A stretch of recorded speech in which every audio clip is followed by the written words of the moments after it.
Hello everybody, Napkin99 here, and welcome back to the Minecraft Let's Play series. It's been a little bit, but we are back. And the first thing I want to do today, we're going to get right into it, is I want to take on that ocean monument we found in episode 2. So I've made a few water breathing potions here, got some golden apples just in case, a bunch of blocks. So let's head on over.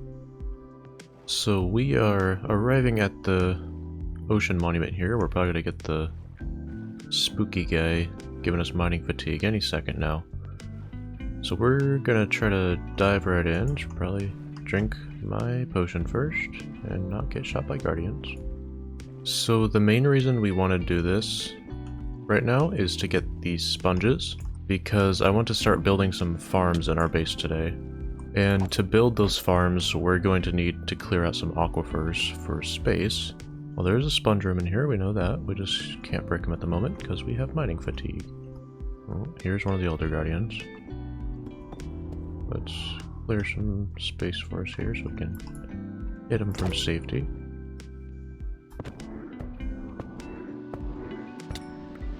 He did. Here's guy number 2.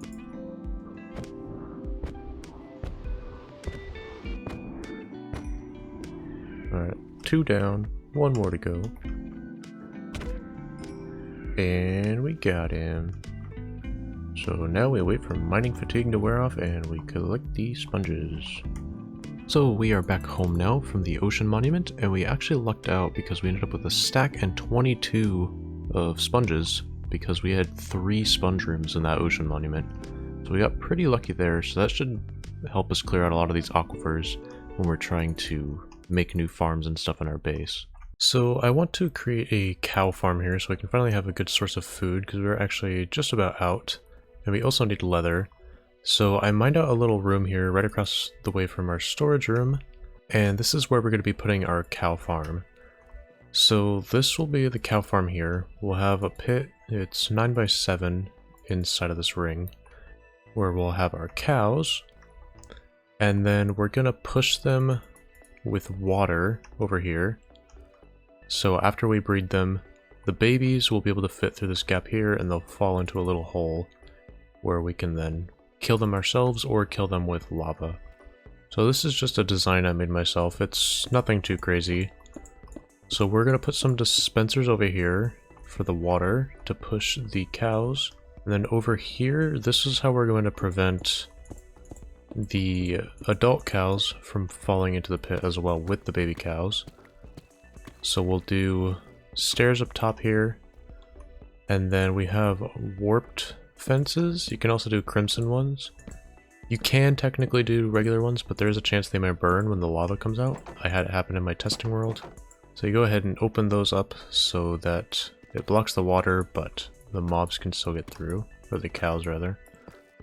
And we're actually going to go ahead and replace the floor here with a better looking block. Doesn't need to be any specific block. I did try using ice in my testing world, but I found that the cows were bumping me around too much, and it was a lot harder to breed them with ice on it. So I just recommend doing a regular solid block for the floor here.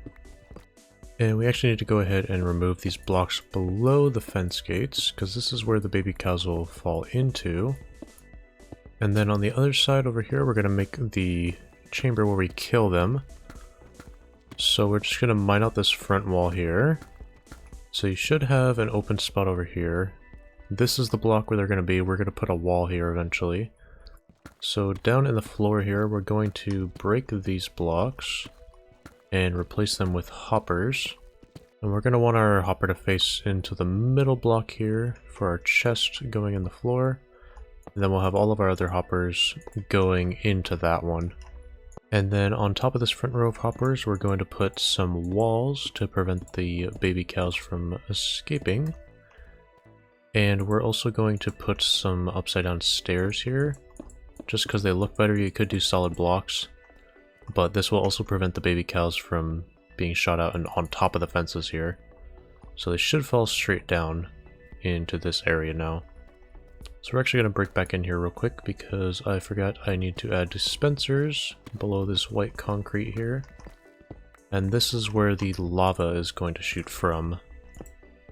So for the redstone, we're going to put water on one side and lava on the other, just because we're kind of cramped for room at the moment. Because we're also going to be putting our sheep farm in here eventually. I just don't have enough iron to make it today. So we're going to make this side the water one.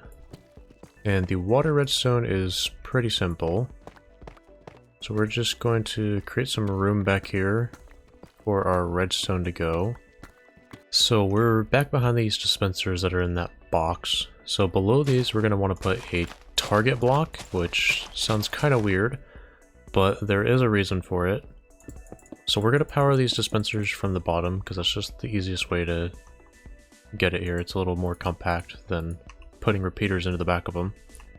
So the reason we use target blocks instead of regular blocks, which would also power this, is because the redstone dust will connect to a power block, or to a target block, but it won't connect to a regular block.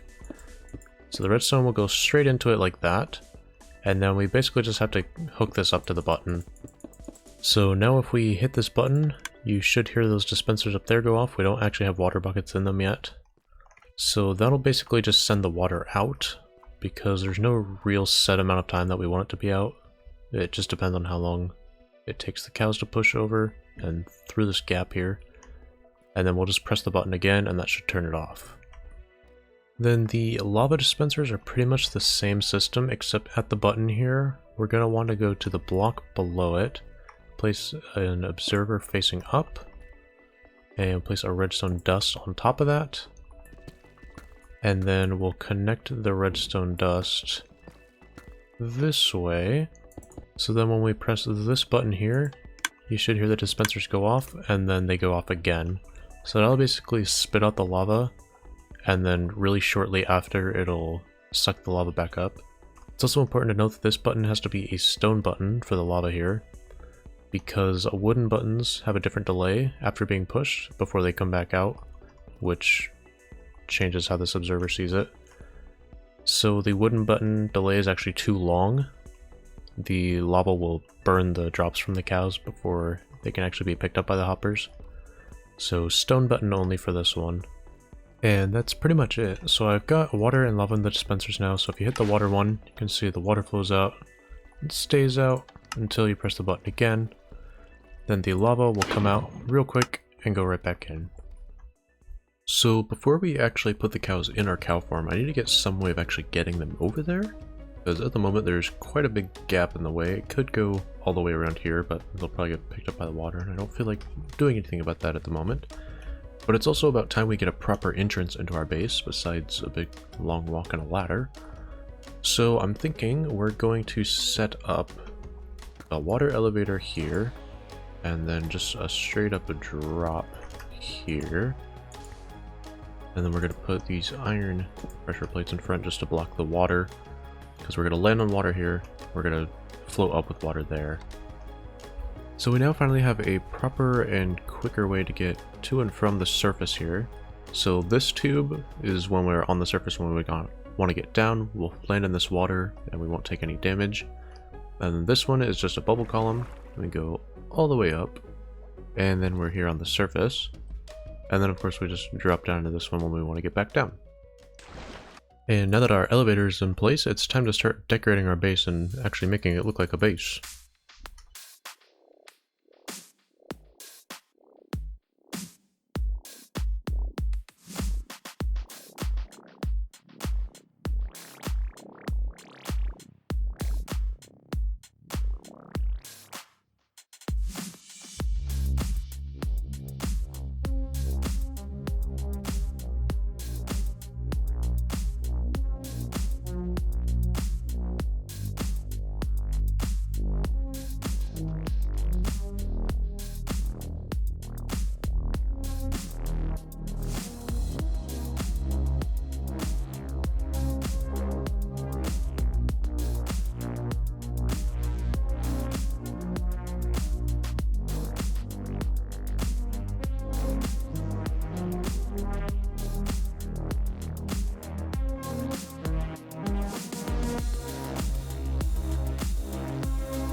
So we've pretty much finished up our storage room here.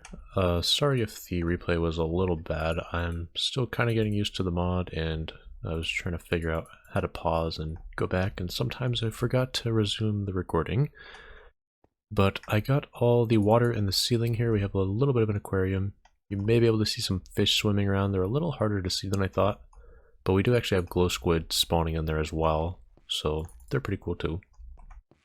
Other than that, I think it turned out pretty well. It kind of got that modern lab look that we're going for. I do eventually plan to replace these other middle stairs with other workstations, or maybe just more of these two.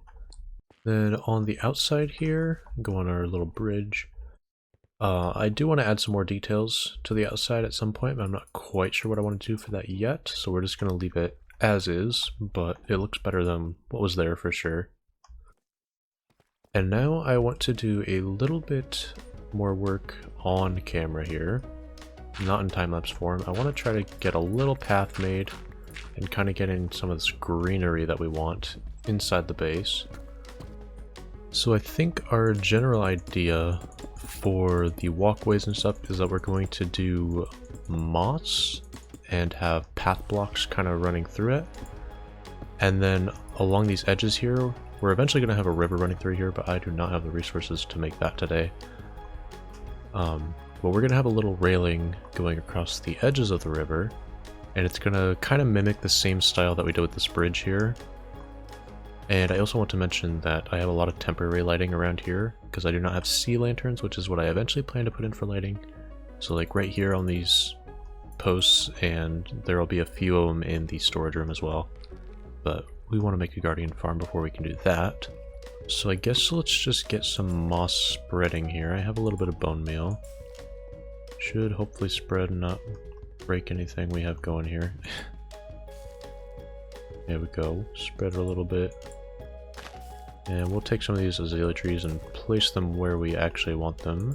And we're also going to get rid of the grass here for now because we are in a desert, so it does look pretty bad. We'll probably find something else to replace it with though. So just as an example here, let's get some grass going through here so we can get a little bit of a path. Honestly, I'm almost tempted to just keep the grass as the path because it's a little more subtle since it is that desert color. But we are going to turn it into path blocks for now. But if you guys like the regular grass as the path, let me know in the comments. So we'll just do that path up to there for now, and we're eventually going to curve it around here. It'll probably go down a little bit and level out over there.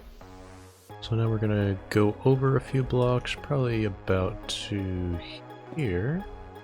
And we want the stair upside down. Kind of looks like a little support brace going. And we'll put it like that. And then we'll connect this with slabs, and we'll actually do upside down stairs at these edges, but they're right next to the pillars, so it kind of looks a little more supportive.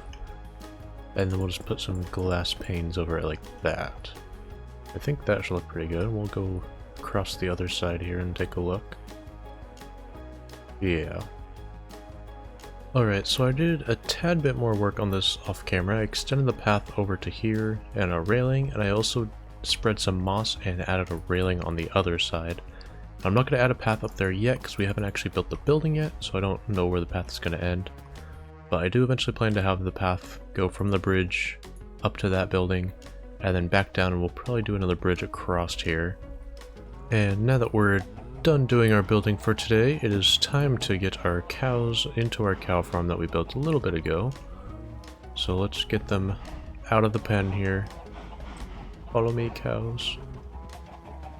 So we got some of our cows in here. We didn't get quite all of them because they were all pushing and shoving each other out of the way, but we can always breed more inside of here and just keep them in without pushing them so that they grow up, and then we'll eventually have more cows in here so we can get quite a hefty harvest on this. Anyways, that's going to wrap it up for me today. I had a few other things planned for this episode, but I realized I don't really have all the materials I need for those, so we're probably going to be working on those in the next episode. But anyways, thank you all so much for watching. I hope you enjoyed, and I'll see you in the next one.